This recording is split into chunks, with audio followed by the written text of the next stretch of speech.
Hello, and welcome to this first episode on the personalities and influences on classical music. These episodes will be of particular interest to students of music, lovers of classical music, and anyone curious about how Western classical music has developed over time. Each episode will include numerous musical illustrations by George Mayne, professional concert pianist and composer, who in his playing will highlight key developments, playing styles, techniques, influences on classical music over the key periods, and the emotions he experiences whilst playing the songs. I hope you enjoy the series. Please remember to like, comment and subscribe. To quote a well-worn cliché, music is the language of emotion. Human emotions ranging from dark despair on the one hand to uplifting ecstasy and joy on the other.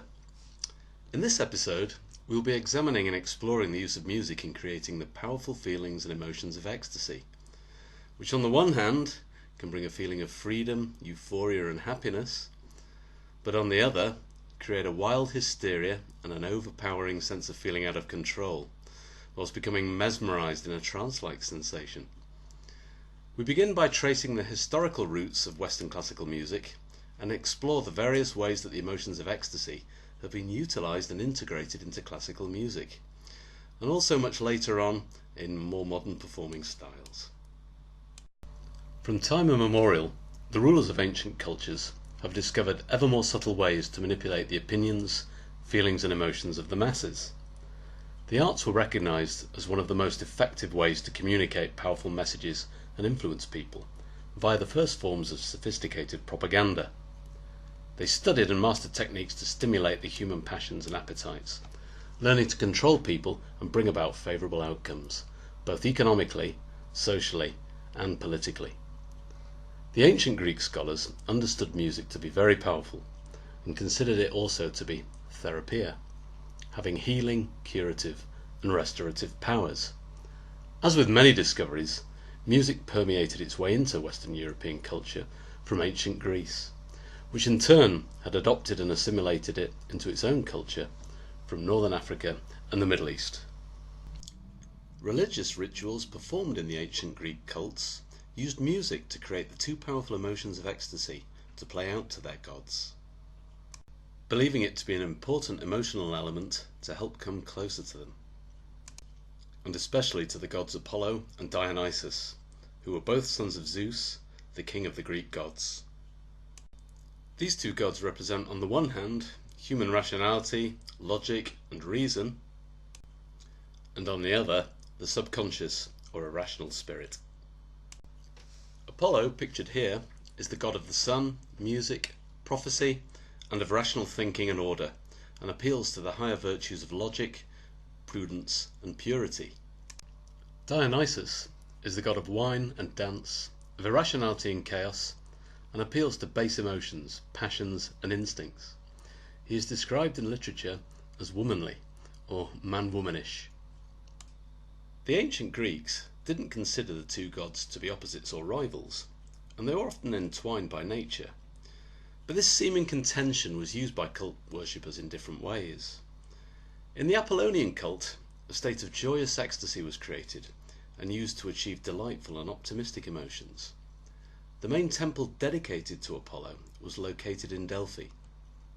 At the temple, sulphurous springs created a mysterious spiritual environment, and it was used by the priests and Delphic oracles, who were of the highest religious authority, to talk to Apollo and ask questions of him, hoping to see signs and visions that they could interpret. One famous example is King Croesus of Lydia. Croesus asked at Delphi whether he should wage war against the Persians. He was told by the oracles that he would destroy a great empire. Taking the response to predict victory, he launched a military confrontation with Xerxes, Persia's mighty king. Croesus did end up destroying an empire. Unfortunately, it was his own. Conversely, worshippers of Dionysus were often those of low social standing, slaves, non-citizens, and most often women. The Dionysian cult didn't use temples. Music was used to achieve a much more frenzied and often trance-like state of ecstasy by the Dionysian cult of Bacchanalians, the equivalent Roman god. Wine was brought to Greece from India and drank by the followers of Bacchus, leading them to run wildly through the forests, playing flutes and singing boisterous rowdy songs, as can be seen in the illustration by the French painter William Adolphe Bouguereau. Both of the cults of Apollo and Dionysus used music throughout their services, each singing with an appropriate instrumental accompaniment. Flutes, known as aulos, were played for Dionysus. In Plato's Republic, book number 8, he characterizes an immoderate person as one who yields day by day to the desires at hand. He drinks heavily whilst listening to the flute. So, why is the flute a symbol for unruliness? In ancient Greek musical theory, harmony was a function of mathematical proportion. Sounds produced by mathematically proportionate instruments, strings or pipes, should produce musically consonant intervals and harmonies. So a correctly designed instrument should vibrate at consonant audio harmonies. That would be an octave or a musical fifth. Therefore, Plato calls the flute many-stringed, panharmonic, and by implication, immoderate. In contrast, harps, known as lyres, were played for Apollo. According to ancient Greek mythology, the young god Hermes stole a herd of sacred cows from Apollo. In order not to be followed, he made shoes for the cows, which forced them to walk backwards. Apollo, following the trails, could not follow where the cows were going. Along the way, Hermes slaughtered one of the cows and offered all but the entrails to the gods. And from the entrails and a tortoise shell, he created the lyre. Apollo, figuring out it was Hermes who had his cows, confronted the young god. Apollo was furious, but after hearing the sound of the lyre, his anger faded. Apollo offered to trade the herd of cattle for the lyre. Hence, the creation of the lyre is attributed to Hermes. As already mentioned, the ancient Greek scholars had a profound understanding of human psychology and how to influence and manipulate human emotions, and invented special harmonies used specifically for their religious services and for creating feelings of ecstasy amongst their followers. Plato, in his philosophy, mentioned that human beings, when experiencing the joyous emotion of ecstasy in their prayers, could come closer to the spiritual world and feel the highest state of pleasure created by the spiritual substance, which he called eros. Interestingly, Plato had also observed Dionysian music, and he despised it. For example, in Republic Book 3, Plato argues that when someone gives music an opportunity to charm his soul with the flute, and pour those sweet, soft, and plaintive tunes we mentioned through his ear, if he keeps at it unrelentingly and is beguiled by the music, after a time his spirit is melted and dissolves until it vanishes, and the very sinews of his soul are cut out.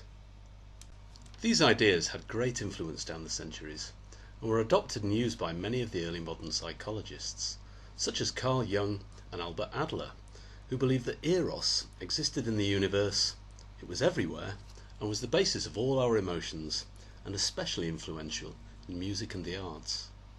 The opposing natures of Apollo and Dionysus inspired the concepts of anima and animus in Carl Jung's school of analytical psychology, stating that women's consciousness is characterized more by the connective quality of eros than by the discrimination and cognition associated with logos.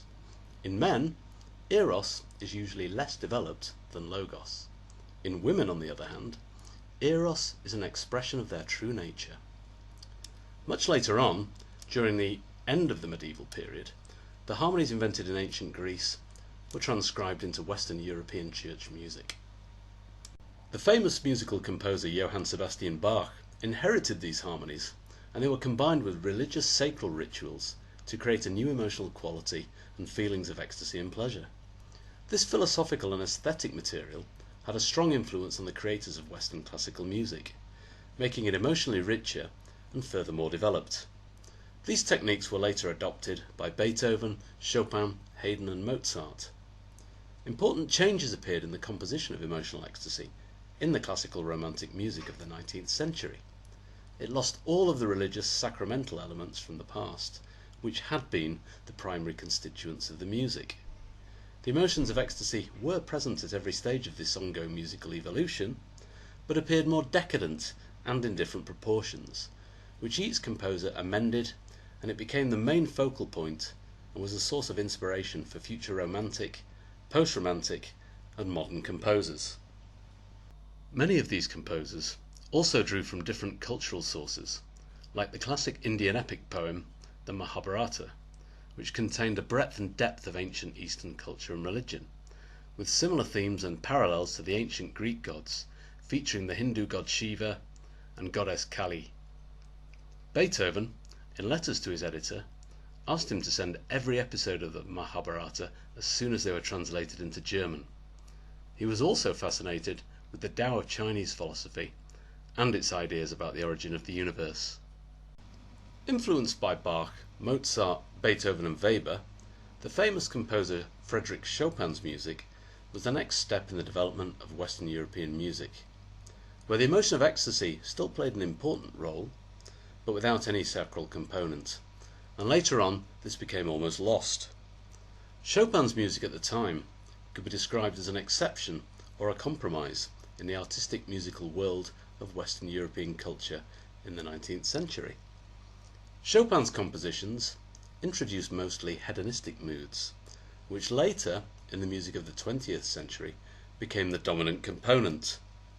The two antagonists, Dionysus and Apollo, can still be found, as they clearly appear in Chopin's music, but they appear only emotionally, without any spiritual elements, whereas these can be found in the music of Bach's and other composers of his epoch.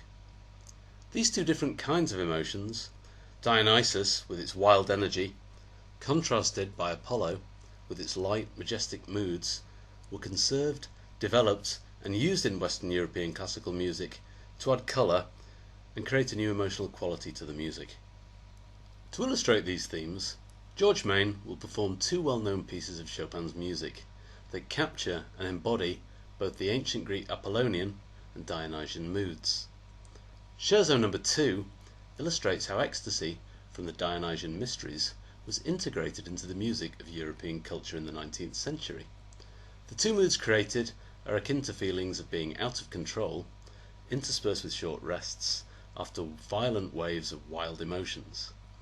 Both of these moods are present, and it's easy to recognize them in the music.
piece to be played is Ballad number 3. This is a good example of the more uplifting moods of Apollo, with optimistic harmonies and majestic accords, followed by lyrical intermezzos and ecstasy, which is there as a permanent emotional element and leads at the end of the music to the triumph of Apollo. Chopin created both of these pieces during his long stay in Paris, which at the time was the main cultural centre of Europe. He became the favourite musician of the French aristocracy and the royal family. This recognition of his talent and the social support, together with the strong influence of French culture, helped him to create the best examples of his music. One interesting detail to note whilst listening concerning this work was that Franz Liszt, one of the greatest pianists of the 19th century, loved and performed all of Chopin's piano works, except this very piece, derogatorily calling it the Night Fantasies of a Virgin in Love.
After Chopin, this musical evolution continued into the Romantic and post-Romantic music of the 19th century, and later in contemporary modern music of the 20th century, with modern German composers like Karl-Heinz Stockhausen and his music for two pianos, appropriately entitled The Ecstasy.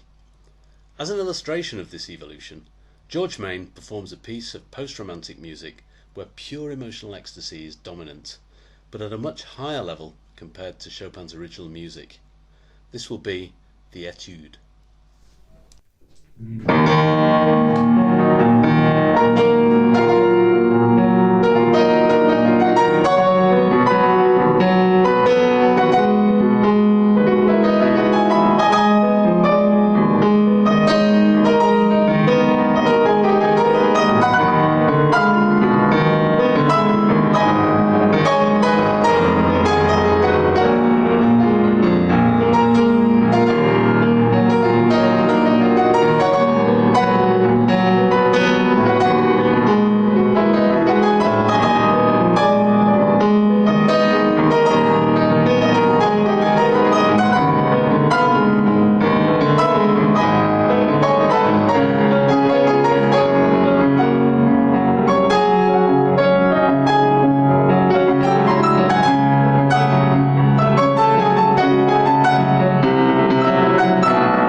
The creators of Western classical music used all of the emotional and spiritual practices handed down to them from the past, but met with one serious problem: how to capture and save their artistic visions of ecstasy, which they brought with them from the highest spiritual realms, to the fixed written scores of their music. This artistic process of transferring original music and emotional ideas wasn't easy. Sometimes it was very painful. Chopin would often cry when he made written versions of his beautiful music. Beethoven also admitted that making final written versions of his musical thoughts was a very difficult and painful process. Some of the creators of classical music admitted that it was only possible for them to transfer a fraction of what they really felt and what they had wanted to say when creating their music. So from Bach through to Beethoven, Liszt and Chopin, they tried to find a solution to this problem, caused by the limits of musical notation. They actually performed the music themselves, and in this way got closer to the original context of their musical works. When performing, they displayed their feelings much more freely, with greater emotional depth when compared to their fixed text musical scores. Chopin, for example, performed his music with the right hand at a different speed from the part performed by the left one, because he felt it was more suited to the original context of his music and better suited his artistic vision. This method became the rule in the 19th century performances of classical music, but was largely forgotten and neglected in the 20th century, with the development of new rhythms and new feelings of musical time. As a result of these changes, classical music started to be performed strictly according to written musical texts, and as a result, the real content, spirit, and emotional background of classical music were no longer shown. In fact, in this way, performers displayed only a small part of the real musical context and depth. There were some exceptions, such as Alfred Cortot, illustrated, who tried to perform more freely and closer to the original traditions of the past. As a performer, our own concert pianist, George Mayne, is sympathetic to the creators of classical music, that the ideas used for transferring the original composer's visions onto text are not enough to achieve the full artistic vision. He subscribes to Plato's method of using the subconscious for exploring spiritual ideas. This method could be described as a jump in consciousness, and believes it possible to access the essence of the composer's music immediately. George uses this technique as a guide to become acquainted with the original essence of the music and as an emotional engine for his performances. He feels that it is the best way to interpret the original spirit of the music he performs, giving feelings of freedom that reflect the spiritual universe. The roots of this style of playing, he believes, are in the spheres of the spiritual world, from where composers brought these emotional qualities to their music, using this spiritual background to form the main essence of their musical creations. The original composers confirmed this idea themselves, specifically Mozart and Schubert, who insisted that the essential component of emotional ecstasy came to their music not from the material, but from the spiritual world. This brings an end to our chapter on the emotions of ecstasy and its influence on Western classical music. I hope you enjoyed it, and if so, be sure to watch our next episode on the personalities and influences on classical music.